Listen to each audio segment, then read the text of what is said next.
A deep stillness fell over St. Peter's Square. The usual movement and sound faded away. It was as if the entire world had paused, waiting for something important to happen. People from all over the world stood side by side, eyes fixed on the central balcony of St. Peter's Basilica. Their faces showed a mix of hope, curiosity, and respect. The square, full of life and history, had become quiet, filled only with the sound of hearts beating in anticipation. For centuries, this place had been the center of major events in the Catholic Church, and tonight another chapter was about to be written. The curtains on the central balcony began to move. Slowly they parted. The crowd held its breath. Then a man stepped forward, Cardinal Luis Antonio Tagle. His appearance brought surprise to many, but also comfort. Known for his humility and deep compassion, Cardinal Tagle was not the most expected choice. Yet as he stood there in his formal papal robes, he looked ready to carry the heavy responsibilities of the Church. His gentle smile spoke louder than words. It was a smile filled with kindness, peace, and strength. His eyes, full of warmth and understanding, met those of the people below. The crowd, at first silent from shock, soon began to stir with whispers, emotions, and tears. The name Tagle spread quickly. People looked to each other in disbelief and wonder. Their new pope was from the Philippines, a son of Asia. This moment was not just historical, it was life-changing. The white smoke rising earlier from the Sistine Chapel had announced his election. Inside, 137 cardinals had gathered in deep prayer and discussion, locked away from the outside world. Each carried the dreams and hopes of their home countries. After several rounds of voting, they had chosen Cardinal Tagle to succeed Pope Francis. The moment the white smoke appeared, the message was clear. The Church had a new leader. Cardinal Tagle's election as the 266th Pope marked a turning point. For hundreds of years, the popes had mostly come from Europe. Now, someone from the global south had taken the role. This change was not just symbolic, it was powerful.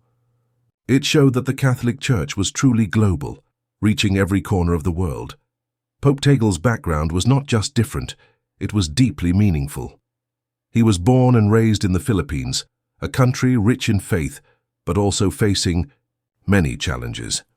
His life had given him a strong understanding of poverty, injustice, and the everyday struggles of millions of Catholics.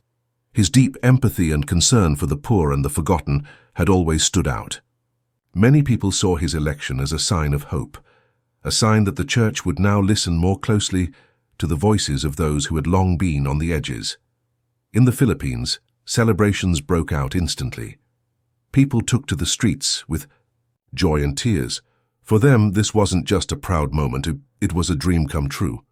They had always loved and respected Cardinal Tagle, and now he was Pope. Pope Tagle's message, as he addressed the crowd for the first time, echoed across St. Peter's Square. He said, "Peace to the world, kapayapaan sa lahat." His words reached across countries and cultures, touching people's hearts no matter where they came from. He spoke with warmth, not only as a religious leader, but as a true servant of the people. He talked about love, unity, and compassion. He reminded the world of the need to care for one another, especially during times of conflict and division. His speech was more than just words. It was a call to action, a message of change and new beginnings.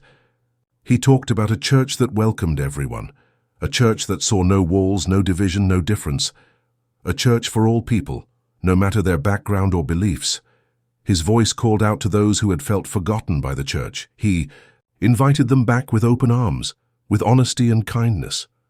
Pope Tagle also spoke strongly about social justice, protecting the environment, and respecting people of other faiths. He wanted the Church to play a bigger role in healing the world's wounds. He believed that faith should not stay inside church walls, but should be lived out every day, in helping the poor, feeding the hungry, and standing with the weak. His words were simple, but their meaning was deep. He reminded Catholics that the strength of the Church came not from buildings or power, but from faith. Faith that was alive, personal, and full of love. He asked the faithful to pray more, to live with humility, and to walk with God in their daily lives. He believed that only through true faith could the world be healed. His election sent waves of joy around the globe. News channels quickly spread the word. Churches from different countries lit candles and held services. In every part of the world, people talked about Pope Tagle, his kindness, his intelligence, and his simple way of connecting with others. Even leaders outside the church praised him. They saw in him a leader who could bring peace and healing. Nowhere was the happiness stronger than in the Philippines. The entire country came together in celebration. From the busiest cities to the quietest villages, people waved flags, sang songs, and gave thanks. Many wept openly. They were proud.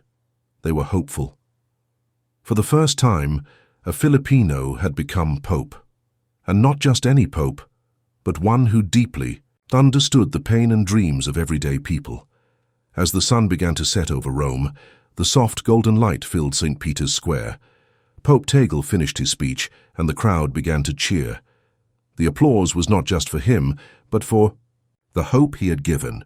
In that moment, people felt that the church could be different, more open, more loving, more like the message of Christ. The crowd stayed long after he left the balcony. They didn't want the moment to end. Pope Tagle's speech was more than just a welcome. It was a vision for the future. He talked about a church that walked with the people, especially the poor and the suffering. He spoke of a new beginning, where faith would be a light in the darkness and love would be the guiding path. His words were clear, strong, and full of purpose. They reminded everyone of the true mission of the church, to serve. The Vatican, with its old stones and ancient history, seemed to come alive with new energy. Something had changed. The past had met the future, and the result was hope. Pope Tagle had not just stepped onto the balcony, he had stepped into history. And with him, millions of people stepped into a new chapter, a chapter filled with promise. This was not just the story of a new pope. It was the story of faith reborn, a story of a world church finding its voice in a leader who knew struggle, who knew compassion, and who knew the value of every human being. As Pope Tagle walked away from the balcony, the sun dipped below the horizon, and the people stood still, not in silence, but in hope. The world had changed, the church had changed, and a new journey had just begun. Journalists from around the world dug deeper into Pope Tagle's life. They told stories of his childhood in the Philippines, his time serving the poor, and his deep love for the people. He had always chosen simplicity over status. Even as a cardinal, he preferred public transport over private cars, and he often visited slums and remote areas where few leaders ever went. These were not just symbolic actions, they were the habits of a man who truly lived his beliefs. Many scholars and church historians described Pope Tagle's election as a long-awaited shift. For centuries, the leadership of the Catholic Church had been centered in Europe. While this tradition had shaped much of the Church's past, it did not fully reflect the growing reality of today's Catholic world. Today, more Catholics live in Africa, Asia, and Latin America than in Europe. The Church's center of gravity had moved, and now finally its leadership reflected that change. Pope Tagle's election was not just about where he came from, it was about what he stood for. He had a reputation for listening more than speaking, for lifting others up instead of putting them down, and for always pointing people back to the simple but powerful truths of the gospel. Love God and love your neighbor. These were the values he had lived by, and now, as Pope, they would shape his vision for the Church's future. Inside the Vatican, plans were already beginning to take shape. Pope Tagle had made it clear in his early meetings that he wanted the Church to become more open, more humble, and more engaged with the world. He called on priests and bishops to return to the streets, to meet people where they were, not wait for them to come to church.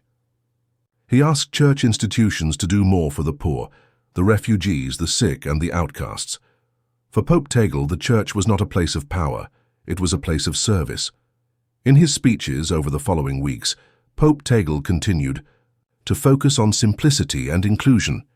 He reminded people that the Church must welcome all, not just the holy or the perfect, but everyone, including those who struggled, who had fallen, or who felt far from God. He said the Church should never close its doors to anyone. Instead, it should be a home for the broken, the tired, the searching. One of his most powerful messages came during a meeting with young people. He told them, "You are not just the future of the church, you are the present." He encouraged them to speak up, to be active, and to help build